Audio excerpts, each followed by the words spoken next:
क्या आप भी ये चाहती हैं कि आपकी डिलीवरी जो है वो नॉर्मल हो? तो सबसे पहले जो है हम तवज्जो देते हैं कि अपनी डाइट को बेहतर किया जाए। प्रोटीन्स का नाम जैसे ही लिया जाता है, सबसे पहले ज़हन में ख़वातीन की चीज़ आती है कि गरम चीज़ होती है, क्योंकि प्रोटीन्स में एनर्जी बहुत ज़्यादा होती है और मसल्स को स्ट्रॉन्ग करने के लिए प्रोटीन्स की बेहद ज़रूरत है। माँ की हीमोग्लोबिन आयरन लेवल कम होता है, तो एक तो बच्चे को ऑक्सीजन सप्लाई कम जाती है, दूसरा बच्चे में भी खून की कमी रहती है। क्या आप भी ये चाहती हैं कि आपकी डिलीवरी जो है वो नॉर्मल हो? तो इस वीडियो को ज़रूर देखिए, क्योंकि इस वीडियो में मैं आपको बताने जा रही हूँ वो सुपर फूड, वो सुपर डाइट जो आपको हेल्प करेगी टू डिलीवर नॉर्मली। मैं हूँ डॉक्टर सादिया मुमताज़ और आप देख रहे हैं गायनी टॉक्स। खुराक का हमारी ज़िंदगी के हर जो पहलू है उसमें बहुत इम्पोर्टेंट रोल है और आजकल तो इतनी अवेयरनेस आ गई है कि सेहत से रिलेटेड कोई भी मसला हो तो सबसे पहले जो है हम इस चीज़ पे तवज्जो देते हैं कि अपनी डाइट को बेहतर किया जाए, जो कि एक बहुत अच्छी बात भी है। हमारे यहाँ बहुत अच्छी डाइटिशियंस और न्यूट्रिशनिस्ट मौजूद हैं जो कि हर तरह की डाइट्स के बारे में आपको गाइड कर सकती हैं। एज अ गायनेकोलॉजिस्ट आज की वीडियो में मैं आपको बहुत ही इंपॉर्टेंट डाइट बताने जा रही हूँ, जो अगर तो आप अपनी प्रेगनेंसी के शुरू से ही उसको इस्तेमाल करेंगी तो ये आपको बहुत ज़्यादा हेल्प करेगी कि आपकी डिलीवरी ऑलमोस्ट जो है वो नॉर्मल। इसमें ये ज़रूर हो सकता है कि आपकी सर्टन कंडीशंस ऐसी हों या इंडिकेशंस ऐसी हों कि जिनकी वजह से आपका जो है वो सी सेक्शन किया जाए, लेकिन उसमें जो अननेसेसरी जो इंटरप्शंस हैं, जो ब्रेकेट्स हैं, वो नहीं होंगे, बल्कि इस डाइट से आपकी बॉडी स्ट्रांग होती है, बच्चे की ग्रोथ अच्छी होती है, आपका जो वेट है वो बहुत अच्छा मेंटेन होता है। बिकॉज़ नॉर्मली हम चाहते हैं कि 12 से 15 केजी से ज़्यादा वेट गेन ना हो। दैट ऑल्सो हेल्प कि आपकी जो है वो डिलीवरी नॉर्मल की तरफ जाए। आपके मसल्स में स्ट्रेंथ आती है, आपके अंदर एंड्योरेंस डेवलप होती है, आपकी बॉडी इतनी स्ट्रांग होती है, क्योंकि लेबर बहरहाल एक बहुत ही इम्पोर्टेंट और बहुत ही एक strong phase of life in the woman होता है, जिसको गुजारना भी एक बहुत मुश्किल काम है। तो स्टार्ट करते हैं अपनी डाइट्स के साथ कि सबसे पहले तो आपकी डाइट जो है वो प्रोटीन रिच डाइट होनी चाहिए। अब प्रोटीन रिच डाइट, प्रोटीन्स का नाम जैसे ही लिया जाता है सबसे पहले जहन में ख़वातीन की चीज़ आती है कि गरम चीज़ होती है, क्योंकि प्रोटीन्स में एनर्जी बहुत ज़्यादा होती है, वो एनर्जी रिच होते हैं। तो एक वो जो कॉन्सेप्ट आता है कि गरम फूड है, इससे हमल ज़ाया हो जाएगा, इससे बच्चे को कोई नुकसान हो जाएगा, इससे ब्लड प्रेशर हाई हो जाएगा। These are all myths. अब प्रोटीन्स क्या करती हैं? प्रोटीन्स आपकी बॉडी के मसल्स डेवलप करती हैं। यूट्रस इटसेल्फ बना ही मसल से है। यूट्रस की जो तीनों लेयर्स हैं, एंडोमेट्रियम, मायोमेट्रियम और एक्टोमेट्रियम जो है, ये सारी की सारी जो है ये बनी ही मसल से हैं। सो जब तक आपके मसल्स स्ट्रांग नहीं होंगे तो आपकी डिलीवरी कैसे होगी? और मसल्स को स्ट्रांग करने के लिए प्रोटीन्स की बेहद ज़रूरत होती है। प्रोटीन्स आपकी बॉडी में इम्यूनिटी डेवलप करते हैं, क्योंकि प्रेगनेंसी के दौरान वैसे ही बॉडी में इम्यूनिटी कम हो जाती है। सो प्रोटीन डाइट जब आप लेते हैं तो वो उस कम हुई हुई इम्यूनिटी को बूस्ट अप करते हैं, बच्चे की ग्रोथ करते हैं, बच्चे की इंटेलिजेंस करते हैं और बच्चे के मसल्स को भी स्ट्रॉन्ग करते हैं। प्रोटीन्स पाई जाती हैं अंडों में, गोश्त में, चाहे मटन है, बीफ है, चिकन है, दूध में, आप दही में। इसके अलावा बहुत सी दालें हैं जिनमें प्रोटीन पाई जाती है, कुछ सब्जियां हैं जिनमें प्रोटीन पाई जाती है। और उसमें प्रॉब्लम ये होता है कि जैसे अब ड्राई फ्रूट्स हैं वो रिच इन प्रोटीन्स होते हैं, लेकिन ड्राई फ्रूट्स और नट्स जो हैं वो खाने नहीं दिए जाते कि नहीं ये भी गर्म होते हैं। इस पे खैर मैं बारहा वीडियोस कर चुकी हूँ, जो तो मेरे रेगुलर सब्सक्राइबर्स या फॉलोअर्स हैं उनको अब इस चीज़ का आइडिया हो गया होगा कि गर्म या ठंडे का कोई नुकसान नहीं होता, बल्कि उनकी अपनी इम्प्लीकेशंस होती हैं।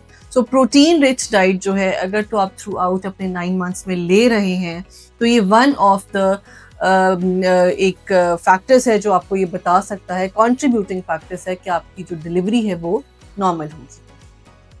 सेकंड है आयरन रिच फूड। अब आयरन जो है वो भी आपकी बॉडी के लिए और आपकी डिलीवरी होने के लिए बेहद ज़रूरी है। आयरन में जो आपका जो सीबीसी में आपने देखा होता है कि हम एचबी लेवल्स को चेक करते हैं।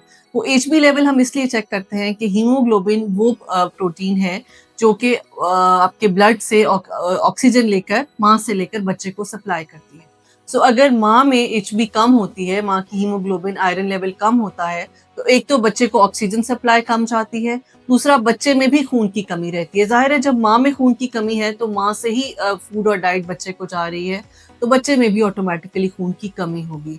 और साथ ही साथ आपकी डिलीवरी में भी हीमोग्लोबिन के हाई होने का जो है, अच्छे होने का बहुत इंपॉर्टेंट रोल है।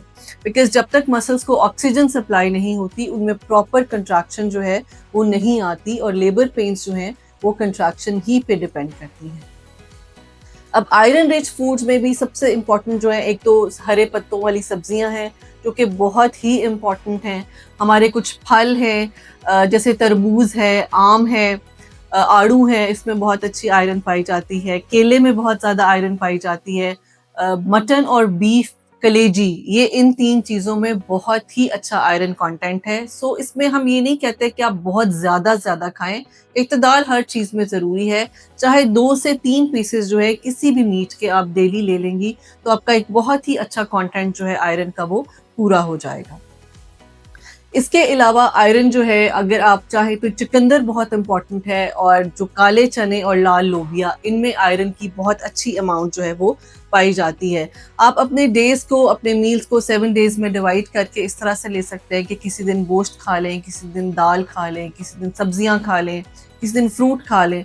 तो उस तरह से आपका जो आयरन कंटेंट है वो भी अच्छी तरह से पूरा हो जाएगा।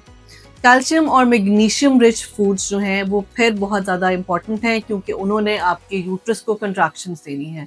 कैल्शियम और मैग्नीशियम का शिफ्ट होता है सेल्स के अंदर, तब जाके अच्छी कंट्रैक्शंस डेवलप होती हैं। दूध और दही में बहुत अच्छा कैल्शियम पाया जाता है।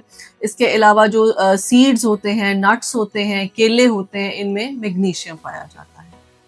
पानी यानी हाइड्रेशन आपके लिए बेहद ज़रूरी है। कम से कम 10 से 12 ग्लास पानी ज़रूर पिएं, क्योंकि अगर आप में के टिश्यूज़ में हाइड्रेशन नहीं होगी तो आपके टिश्यूज़ सख्त होंगे। वो नॉर्मल डिलीवरी में वो इतने सख्त हो चुके होंगे कि उनमें नरमी पैदा नहीं होगी, वो खुलेंगे नहीं, उनमें रिलैक्सेशन नहीं होगी।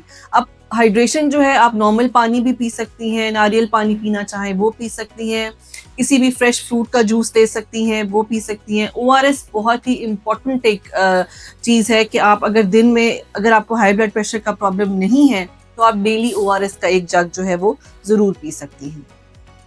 फाइबर डाइट बहुत इंपॉर्टेंट होती है, वो कॉन्स्टिपेशन से भी आपको रिलीफ करती है, और साथ ही साथ आपके मसल्स को भी रिलैक्स करती है। फाइबर डाइट में जो आपका गंदम है, गंदम का आटा आता है, आपके फल आते हैं, फलों में सेब है, केला है, खुबानी है, आड़ू है, तरबूज है, खरबूजा है, खजूरें हैं। ये बहुत रिच सोर्स ऑफ फूड है जो आपको लेबर के दौरान, डिलीवरी के दौरान हेल्प करते हैं। अब आपने अवॉइड क्या करना है? Please during pregnancy artificial sugars avoid कीजिए, सोडा, कॉफी, चाय, इनको अवॉइड की जाए। चाय आप दिन में 1 कप जरूर पी सकते हैं, उसमें इतनी ज्यादा ममानियत नहीं है, लेकिन कोशिश करें कि बहुत ज्यादा कंटेंट जो है वो उसका ना हो। शुगरी ड्रिंक्स बिल्कुल भी ना लीजिए, आपको प्रेगनेंसी के दौरान डायबिटीज हो सकती है, या आपका वेट जो है वो बहुत ज्यादा गेन हो सकता है। इन द लास्ट आपको जो एक मैजिकल टिप देना चाहूंगी कि अगर तो आपका 9वां महीना शुरू हो चुका है, तो प्लीज 2 खजूरें सुबह, दोपहर, शाम आप जरूर लें। डेली जो है 1 बाउल आप पाइनएप्पल का ले सकती हैं या पपीते का ले सकती हैं। इसके अलावा रास्पबेरी टी है, रास्पबेरी ये ऑलमोस्ट जितने भी बड़े स्टोर्स हैं, हमारे ग्रोसरी स्टोर्स हैं, इनमें रास्पबेरी टीज के आपको टी बैग्स मिल जाएंगे। सो आप डेली जो है 1 कप ऑफ रास्पबेरी टी ले सकती हैं। That really helps in initiating a true labour, और आपकी नॉर्मल डिलीवरी में वो हेल्प कर सकता है। Thank you.